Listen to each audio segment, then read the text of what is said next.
Let's be honest, folks. Washington, D.C. is about as transparent as a brick wall slathered in black paint. It's a place where taxpayer money vanishes faster than snacks in a kindergarten classroom. Both sides, Democrats and Republicans, love to point fingers. But the truth is, they both share responsibility for the financial black hole at the center of our government. We're talking billions, folks, billions of your hard-earned dollars that disappear into a labyrinth of bureaucracy and waste. Where's the accountability? Where's the common sense? It's enough to make you want to scream, isn't it? But don't worry, we're just getting started because it gets worse, much worse.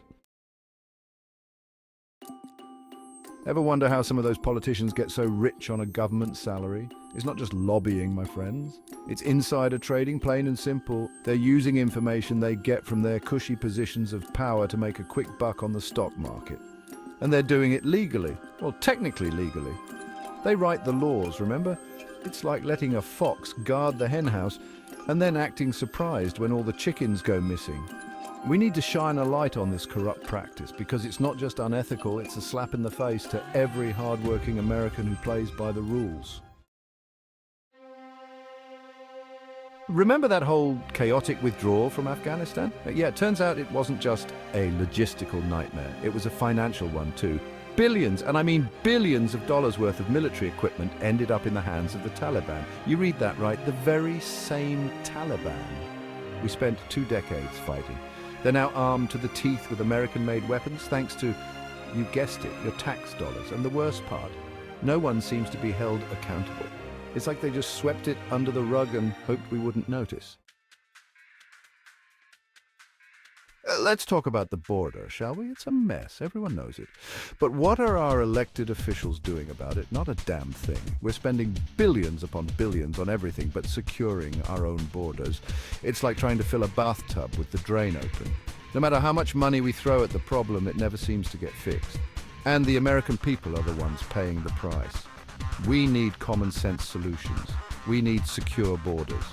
And we need to stop throwing good money after bad. Section 5.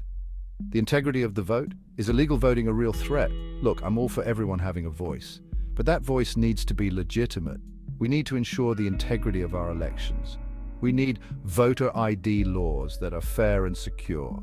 Now, I know what you're thinking, John. Are you suggesting there's widespread voter fraud? I'm not saying it's rampant, but it happens.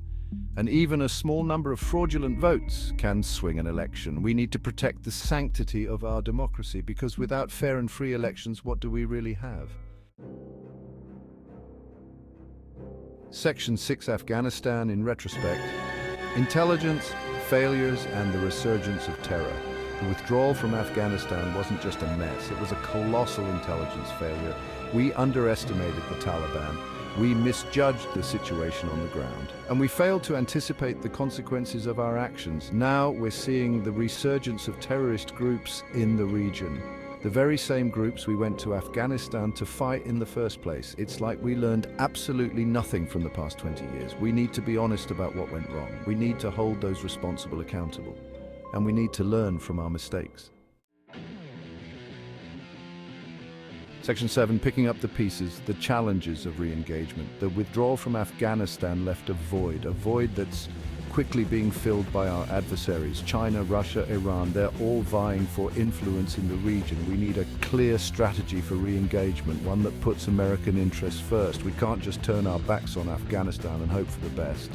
The stakes are too high. We need to be smart, we need to be strategic, and we need to be resolute in our commitment to protecting American interests. I've seen the best and worst of humanity. I've seen what happens when leadership fails. And I've seen the consequences of inaction. We need leaders who are willing to put the country first. Leaders who are not afraid to make tough decisions. And leaders who are held accountable for their actions. We need to take responsibility for our own destiny. We can't rely on the government to fix everything. We need to be engaged, we need to be informed, and we need to hold our elected officials accountable. The American people deserve better. They deserve a government that is transparent and accountable, a government that works for them, not against them.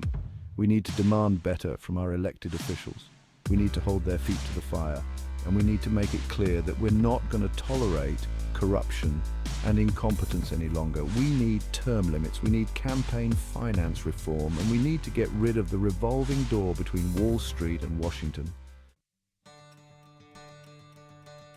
This isn't about Democrats or Republicans. This is about Americans.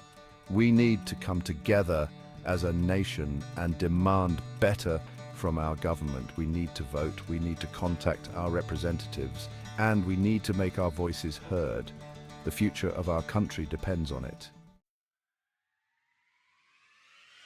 I know it's easy to get discouraged. I know it's easy to feel like the system is rigged against us, but we can't give up hope. America has always been a nation of fighters. We've overcome every challenge we've ever faced, and we'll overcome this one too.